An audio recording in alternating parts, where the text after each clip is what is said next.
미국에 해피네스 존스라는 그런 여성이 있었습니다. 그녀는 어려서부터 천재라는 소리를 들을 정도로 두뇌가 아주 명석했습니다. 그리고 특별히 피아노에 아주 소질이 있었습니다. 그래서 이 소녀는 16살에 텍사스 음악대학에 이렇게 들어가게 되었습니다. 피아노 전공을 하게 되었는데 열심히 그렇게 피아노 연습을 하던 어느 날 갑자기 사고를 당하게 됩니다. 그래서 손목을 다치게 되는데 그때부터 이 손가락에 힘을 줄 수 없는 것입니다. 손목을 다친 후부터 이 손가락에 힘을 줄 수 없으니까 더 이상 이제 병원에서는 피아노를 칠 수 없다, 힘을 줘서 쳐야 되는데 피아노를 칠 수 없다라는 그런 사형 선고와 같은 그런 소식을 접하게 됩니다. 정말 청천벽력 같은 그런 소식이었습니다. 그동안의 모든 노력, 모든 그 열심이 다 수포로 돌아가는 듯 했습니다. 하지만 이 소녀는 좌절하지 않았습니다. 왜냐하면 소녀에게는 독실한 신앙이 있었기 때문입니다. 하나님을 믿는 믿음이 그 안에 있었기 때문에 그는 간절히 하나님 앞에 기도하기 시작합니다. 하나님 앞에 기도하는 중에 하나님께서 그 머릿속에 스치듯 지나가는 그런 생각을 들게 합니다. 어떤 생각이 떠오르냐면 문득 기도하는 중에 그래, 하나님께서 나에게 음악적인 재능을 주셨다면 손으로 피아노를 손목에 힘이 없어서 못 치면 그러면 발로 연주를 할 수 있는 음악을 하면 되지, 그런 생각이 들었습니다. 그러면서 그래, 그러면 오르간을 한번 연습해보면 좋겠다 하는 생각이 들었습니다. 그때부터 그는 발로 이렇게 오르간을 연습하기 시작합니다. 열심히 그렇게 훈련했습니다. 그래서 그는 이제 오르간 연주자로서 크게 성공을 하게 됩니다. 전 세계를 돌아다니면서 감동적인 그런 연주회를 갖게 되기도 하고, 또 대학에서 후진들을 양성하는 교수로 활동하게 되었다라는 것입니다. 여러분, 이 여성은 뜻하지 않은 인생의 그런 위기를 겪게 되었지만 그것을 믿음으로 잘 극복한 것을 볼 수 있습니다. 전화위복에 오히려 삶을 살게 되었다라는 것입니다. 오늘 본문을 읽다 보면 이 여인과 같이 위기 가운데 처한 한 여인을 만나게 됩니다. 바로 한나입니다. 한나는 행복에 대한 부푼 꿈을 안고 결혼을 하게 되었습니다. 그러나 그의 신혼생활은 그리 오래가지 못했습니다. 왜냐하면 주부로서, 아내로서 아이를 낳아야 되는데 아이를 낳을 수 없었기 때문입니다. 고대 근동 지방에서 아이를 낳을 수 없는 아내, 이 아내로서의 가치가 없었습니다. 아내는 집안의 대를 잇기 위해서 반드시 아이를 낳아야 되는데 아이를 낳을 수 없으니 사람들에게 비난과 멸시를 받을 수밖에 없었습니다. 자녀를 낳지 못한다는 것, 한나에게 있어서 큰 비극이요 위기였다라는 것입니다. 자녀를 낳지 못한 한나는 비록 그가 본처라 할지라도 사람 대접을 받지 못했습니다. 결국 집안에서는 대를 잇기 위해서는 첩을 들여야 한다라고 그렇게 이야기가 나오게 되었고, 어쩔 수 없이 첩을 드리게 됩니다. 그런데 첩으로 들어온 분인나는 들어오자마자 임신을 한 겁니다. 임신을 하고 또 떡한 아이를 낳게 되었습니다. 아이를 가지자 첩인 분인나는 본처를 향해서 이제 조롱하기 시작합니다. 비난하기 시작합니다. 6절 중간에 보시면 이런 말씀이 있습니다. 그의 적수인 분인나가 그를 심히 격분하게 하여 괴롭게 하더라. 첩인 분인나가 본처인 한나를 얼마나 그렇게 괴롭혔으면 적수라는 표현을 하고 있습니다. 그의 적수인 분인나가 그를 심히 격분하게 하고 괴롭게 했다라고 말씀하고 있습니다. 이 말씀은 한나와 분인나의 그 둘 사이 관계가 얼마나 좋지 않은지를 단적으로 보여주고 있는 그런 말씀입니다. 특별히 여기서 격분하게 하다, 이 단어는 다른 곳에서는 진노하다, 경노하다 이런 단어로 번역이 되어 있습니다. 분인나가 한나를 경노하게, 진노하게 그렇게 늘 괴롭혔다라는 것입니다. 첩이었던 분인나, 본처인 한나를 향해서 아마 그렇게 손가락질하고 비난했을 것입니다. 아니, 여자가 애도 못 낳아. 그러면서 어떻게 여자 구실을 하느냐고 한나를 향해서 그렇게 손가락질 했을 것입니다. 온갖 조롱과 모욕을 일삼았습니다. 하루 이틀도 아니고 매년 성전에 올라갈 때마다 그렇게 한나를 조롱했습니다. 한나의 이 마음은 그냥 새카맣게 타들어갔습니다. 너무나 괴로워서 밥맛도 잃어버리고 살고 싶은 의욕도 다 사라져버렸습니다. 인생의 큰 위기였습니다. 하지만 오늘 본문에 보면 한나는 이런 위기를 만나게 되었지만 이 위기를 믿음으로 잘 극복하고 있는 것을 볼 수 있습니다. 한나는 어떻게 이 위기를 극복하고 있는지 이 시간 한나의 기도라는 제목을 가지고 함께 은혜를 나눠보고자 합니다. 오늘 본문 말씀을 보십시오. 10절 말씀을 제가 한 번 더 읽어보겠습니다. 한나가 마음이 괴로워서 여호와께 기도하고 통곡하며, 한나는 자신의 인생 가운데 다가온 이 위기 상황 속에서 먼저 하나님 앞에 나아갔습니다. 하나님을 생각하고 하나님께 나아가서 기도하고 통곡했다라고 말씀은 증거하고 있습니다. 그렇습니다. 인생의 위기와 어려움을 극복하기 위해서 우리가 해야 되는 가장 먼저 해야 될 행동은 바로 하나님을 생각하고 하나님 앞에 나아가 기도하는 것입니다. 하나님 앞에 담대하게 나아가서 부르짖어 기도하는 것, 이것이 우리 인생 가운데 닥쳐온 위기를 극복할 수 있는 가장 좋은 비결이라는 것입니다. 한나는 위기 앞에서 먼저 그 문제를 가지고 하나님께 나아가서 통곡하며 기도했습니다.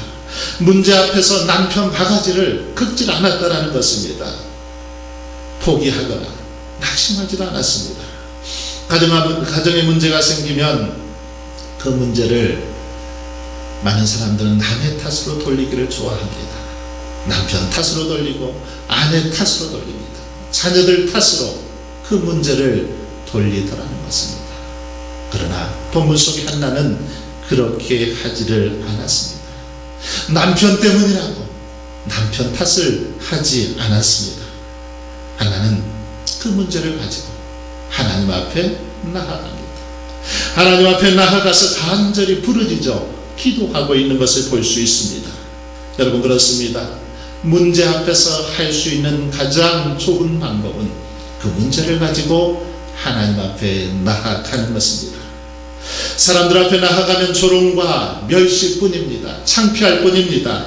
그러나 하나님께 가지고 나아가면 하나님께서는 우리의 모든 문제를, 우리의 모든 위기를 참으로 기쁨으로, 즐거움으로, 축복으로 바꾸어 주실 줄 믿습니다. 오늘 본문에 보면 한나는 위기 속에서 마음속에 있는 응어리진 그 슬픔과 괴로움을 가지고 하나님 앞에 나아가서 대성통곡하며 기도하고 있습니다.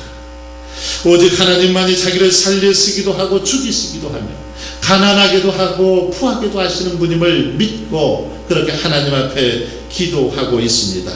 하나님만이 자신을 높이고 또 낮추기도 하시는 분임을 확신하면서 이 믿음을 가지고 하나님께 나아가 부르짖어 기도했다라는 것입니다. 여러분, 한나처럼 괴롭고 슬플 때 하나님 앞에 나아가 기도하는 것, 이것이 가장 바람직한 믿음의 자세요 태도인 줄 믿습니다. 그러나 세상 사람들은 어떻습니까? 마음이 괴로울 때, 답답한 일을 만날 때 어떻게 합니까? 술을 마시기도 하고 노래방 가서 노래를 부르기도 하고 높은 산에 올라가서 혼자서 큰 소리로 그렇게 고함을 질러보기도 합니다. 여러분, 그러나 이 방법들 어떻습니까? 조금은 마음에 어떤 스트레스가 해소될지는 몰라도 온전한 문제의 해결책은 될 수 없습니다. 그런 방법으로 그들의 상황이 온전히 해결되지 않는다는 겁니다. 성도들에게 이런 방법은 어쩌면 다른 그 해결책이 아닙니다. 성도들은 아무리 힘들고 어려운 일이 닥쳐도 세상의 사람들처럼, 소망 없는 사람들처럼 그렇게 행동해서는 안 된다는 겁니다. 성도는 성경적인 방법으로 믿음의 사람들처럼 그렇게 그 문제를 해결해 가는 것, 이것이 성도들의 삶의 모습이라는 것입니다. 바로 한나처럼 하나님 앞에 나아가 기도하는 것, 이것이 믿음의 사람들이 가져야 할 삶의 태도라는 것입니다.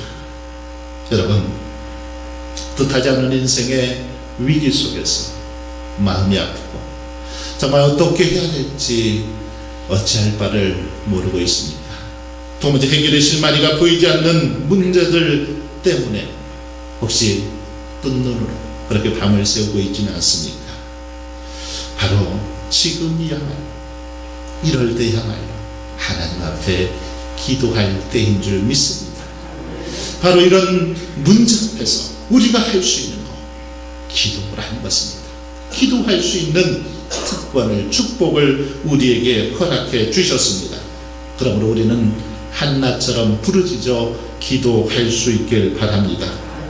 하나님께서는 예레미야 선지자를 통해서 이렇게 말씀하셨습니다. 예레미야 29장에 보면 여호와의 말씀이니라. 너희를 향한 나의 생각을 내가 하나니 평안이요 재앙이 아니니라.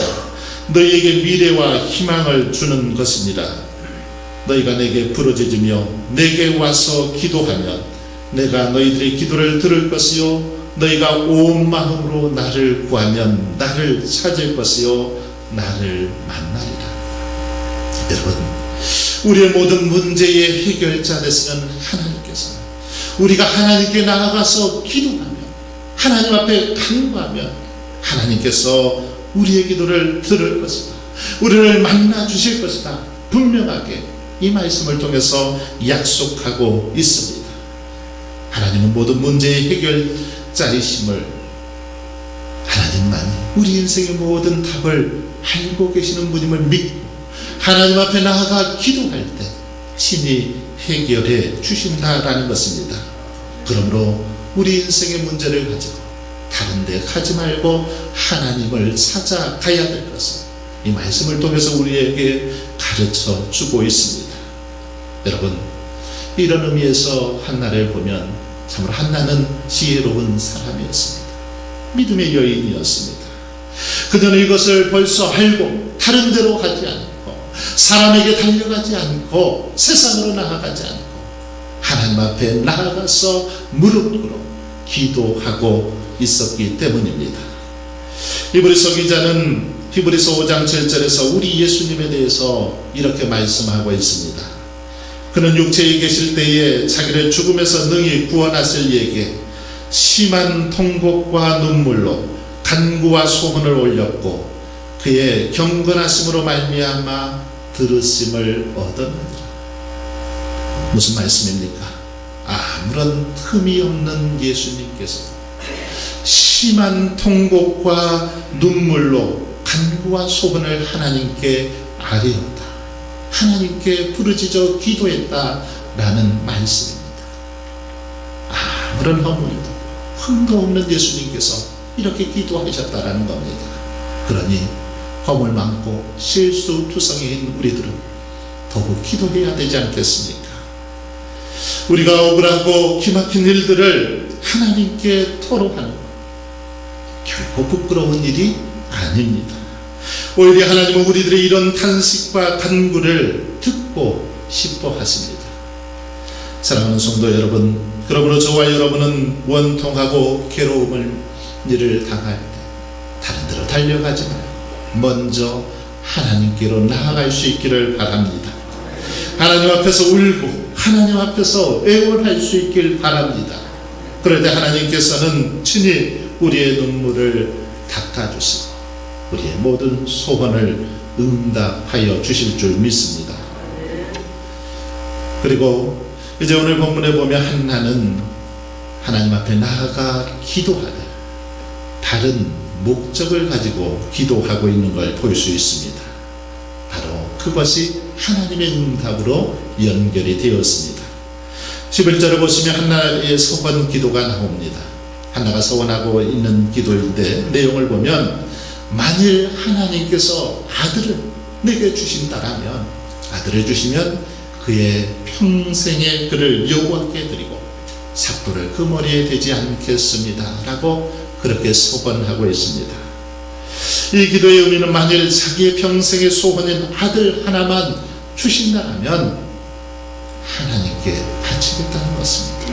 하나님의 뜻대로 하나님의 사람으로 키우겠다라는 그런 소원입니다. 즉 자기 아들이라 생각하지 않고 하나님의 종이라 생각해서 하나님의 사람으로 그렇게 키울 테니 하나님 제게 아들을 달라는 그런 기도인 것입니다. 여러분, 소원이 무엇입니까? 이것은 하나님으로부터 은혜나 도우심을 받기 위해서 또는 그러한 것을 그러한 것을 받은 은혜를 감사하며 행하는 일종의 하나님과의 약속이 바로 서원입니다. 이것은 모두 자발적으로 행해지는 것입니다. 자발적으로, 강요나 억지로 하는 것이 아니라 자발적으로 하는 것으로 한번 서원한 것에 대해서는 바꿀 수가 없었습니다. 따라서 서원은 신중하게 해야 됩니다. 경솔하게 해서는 안 되는 것이었습니다. 한나는 이러한 서원의 의미를 잘 알고 있었습니다. 그래서 그녀는 자기를 위해서 자녀를 달라 하지 않고 하나님을 위해서 아이를 달라고 그렇게 지금 기도하고 있다라는 것입니다. 그리고 기도가 응답이 되었을 때, 기도가 응답이 되어서 이제 사무엘을 하나님께서 주셨을 때, 한나는 곧바로 서원한 대로 하나님께 그 아이를 드립니다. 그리고 여호와의 집에서 자라나도록 하고 있는 걸 볼 수 있습니다. 여러분, 바로 이것이 기도하는 사람들이 가져야 할 다른 자세라는 것입니다. 기도는 자기 유익이나 정욕을 구하는 것이 아니라는 것입니다. 내 욕심, 내 뜻을 구하는 것이 아니라 하나님의 뜻, 하나님께서 원하시는 그런 뜻을 구하는 게 바른 기도의 모습이라는 것입니다. 오늘날 많은 사람들이 하나님 앞에 부르짖어 기도하지만 그 기도가 응답을 받지 못하는 이유 무엇입니까? 바로 자신의 정욕을 위해서, 자기 유익을 위해서 올바른 목적으로 기도하지 않기 때문입니다.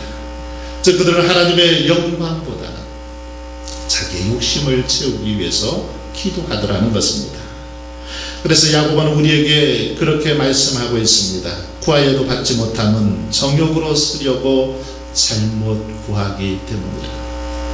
정욕으로 쓰려고 잘못 구하기 때문에 받지 못한다는 것입니다. 여러분, 예수님께서는 마태복음 6장 33절을 통해서 우리에게 분명하게 무엇을 먼저 기도해야 될지 가르쳐 주셨습니다. 여기 보시면 주님께서는 먼저 그의 나라와 그의 의를 구하라. 그리하면 이 모든 것을 너희에게 더하시리라 약속하셨습니다. 먼저 구할 것, 바로 하나님의 뜻이라는 것입니다. 하나님께서 기뻐하시는 삶의 모습을 구하는 것이 먼저라는 것입니다. 그렇습니다. 우리가 기도할 때 먼저 생각해야 될 것, 하나님의 나라, 하나님의 뜻입니다. 내 뜻이 아니라 하나님의 뜻입니다. 예수님은 겟세마네 기도를 통해서 이 모습을 우리에게 분명하게 보여주셨습니다. 자신의 뜻이 아니라 하나님의 뜻을 온전하게 구했던 걸 볼 수 있습니다. 사도 바울도 고린도 교회 성도들을 향해서 이것에 대해서 이렇게 말씀하십니다. 너희가 먹든지 마시든지 무엇을 하든지 다 하나님의 영광을 위하여 하라. 여러분, 먹고 마시는 것도 하나님의 영광을 위해서 하는데 우리가 기도하는 것, 하나님의 영광, 하나님의 뜻대로 해야 되지 않겠습니까? 그러므로 저와 여러분은 기도하되 무엇보다 하나님의 뜻을 구하며 기도할 수 있기를 바랍니다. 다른 목적을 가지고 하나님 앞에 나아가 기도할 때 하나님께서는 그 기도를 반드시 응답해 주실 줄 믿습니다. 끝으로 한나는 끈질긴 기도를 통해서 하나님의 응답을 받고 있는 걸 볼 수 있습니다. 12절을 보시면 한나가 여호와 하나님 앞에서 오래 기도했다라고 말합니다. 얼마나 오래 기도를 했는지 제사장 엘리가 한나의 기도하는 모습을 보니까 이상한 것처럼 보였습니다. 입술만 계속 움직이는 겁니다. 그래서 혹시 술 취한 건 아닌가 생각이 들 정도로 그렇게 이상히 여겨서 그 입을 주목했다라고 그렇게 기록하고 있습니다. 여러분, 혹시 여러분 중에 기도할 때 기도를 언제까지 해야 합니까? 언제까지 기도를 해야 됩니까? 이렇게 의문을 갖고 계신 분은 없습니까? 그에 대한 대답을 오늘 한나가 해주고 있습니다. 언제까지 우리가 기도해야 됩니까? 그것은 그 기도가 응답될 때까지 해야 된다는 것입니다. 그 기도가 이루어질 때까지 기도해야 한다는 것입니다. 기도에는 반드시 여러분 응답이 있습니다. 왜냐하면 하나님께서 응답하시마 약속하셨기 때문입니다. 이사야 58장을 보면 내가 부를 때에는 나 여호와가 응답하겠고 내가 부르짖을 때에는 내가 여기 있다 하리라. 하나님께서는 분명하게 우리가 기도할 때 응답하시나 약속하셨습니다. 그렇기 때문에 그 약속의 말씀을 믿고 기도하면 된다는 것입니다. 예레미야 33장 3절에서도 너는 내게 부르짖으라 내가 내게 응답하겠고 크고 은밀한 일을 내게 보이리라. 분명하게 약속하셨습니다. 이렇게 하나님은 우리의 기도에 응답해 주시겠다 약속하셨습니다. 그런데 왜 똑같이 기도하는데도 어떤 사람은 응답을 받고 어떤 사람은 응답을 받지 못합니까? 그것은 우리가 기도하다가 포기해버리기 때문입니다. 기도하다가 중단해 버리기 때문입니다. 어떤 사람은 응답 받을 때까지 기도하지만 어떤 사람은 몇 번 기도하다가 중단해 버리기 때문에 응답받지 못하더라는 것입니다. 그러므로 기도 응답을 받기를 원한다면 여러분 낙심하지 말고 포기하지 말고 지속적으로 끝까지 응답 받을 때까지 그렇게 기도할 수 있기를 바랍니다. 미국의 이 저더슨이라는 선교사는 기도에 대해서 이렇게 말했습니다. 기도는 결단성 있게 지속해 나가야 한다. 기도를 계속해서 이어나가기 위해서는 어떤 희생도 감수해야 한다. 만일 사적인 일이나 회사 일 때문에 기도를 하지 못하고 기도가 끊어진다면 당신은 하나님을 도둑맞게 될 것이다. 그렇습니다. 기도는 믿음의 결단하에 지속적으로 해야 한다는 것입니다. 지속적으로 거침없이 기도해야 한다는 것입니다. 그래서 예수님께서는 항상 기도하고 낭망치 말아야 될 것을 불의한 재판관과 과부의 이야기를 통해서 우리에게 가르쳐 주고 있습니다. 사랑하는 성도 여러분, 그러므로 여러분 기도하되 우리는 지속적으로 기도할 수 있기를 바랍니다. 낙심하지 말고 오래 참고 기도할 때 하나님께서 그 기도에 응답하여 주실 줄 믿습니다. 그리고 이제 여러분 기도했다라면 더 이상 근심 걱정하지 마시기를 바랍니다.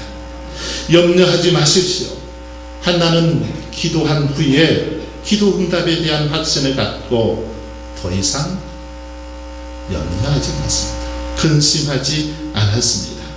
17절로 18절에 보면 가서 먹고 얼굴에 다시는 근심빛이 없더라. 기도가 끝난 다음 기도하고 나서 한나는 다시는 얼굴에 근심빛이 없다는 겁니다. 죽을 수밖에 없는 그런 고통이었지만 괴로움이었지만 그것을 하나님 앞에 다 토해놓고 기도한 후에 이제는 근심빛이 사라질 정도로 그렇게 평안했다라는 것입니다. 한나가 기도할 때 하나님께서는 특별히 엘리 제사장을 통해서 평안히 가라, 이스라엘 하나님이 내가 기도하여 구한 것을 허락하시기를 원하노라, 이 응답을 주셨던 걸 볼 수 있습니다. 이 응답을 받고 한나는 더 이상 근심빛이 없었다라는 것입니다. 여러분, 한나가 엘리의 이 이야기를 들었다고 해서 변화된 거 아무것도 없었습니다. 엘리 제사장이 이 말 한마디 했다고 해서 한나에게 변화된 건 아무것도 없었습니다. 당장 아이가 생긴 것도 아니고 적수인 브닌나가 사라진 것도 아닙니다. 여전히 문제는 그 인생 가운데 있었습니다. 여전히 지금 자신의 인생은 위기 속에 있었다라는 것입니다. 환경은 별로 바뀐 것이 없습니다. 그런데 한나는 더 이상 근심하지 않았습니다. 더 이상 원통해하지도 않았습니다. 왜 그럴까요? 왜 그렇습니까? 한나는 하나님께서 이제 자신의 기도에 응답해 주신 것을 확신했기 때문입니다. 엘리 제사장을 통해서 주신 그 말씀, 하나님의 말씀으로 받아들이고 그것을 믿었기 때문에 근심하지 않았다라는 것입니다. 마가복음 11장에 보면 무엇이든지 기도하고 구하는 것은 받은 줄로 믿으라, 그리하면 너희에게 그대로 되리라. 이 약속의 말씀을 한나는 믿었다라는 것입니다. 저와 여러분도 여러분 그러기에 기도할 때 이런 자세를 가지고 기도할 수 있기를 바랍니다. 하나님은 우리가 어떻게 무엇을 기도하든지 응답해 주심을 확신하고 믿고 나아갈 수 있기를 바랍니다. 하나는 이 믿음의 자세를 가지고 기도했고 이 기도가 인생의 위기를 축복으로 바꾸어 주었습니다. 사랑하는 성도 여러분, 혹시 여러분 가운데 누군가 여러분의 삶을 괴롭게 하고 힘들게 하고 있지는 않습니까? 여전히 해결되지 않은 문제 때문에 고통 가운데 있지는 않습니까?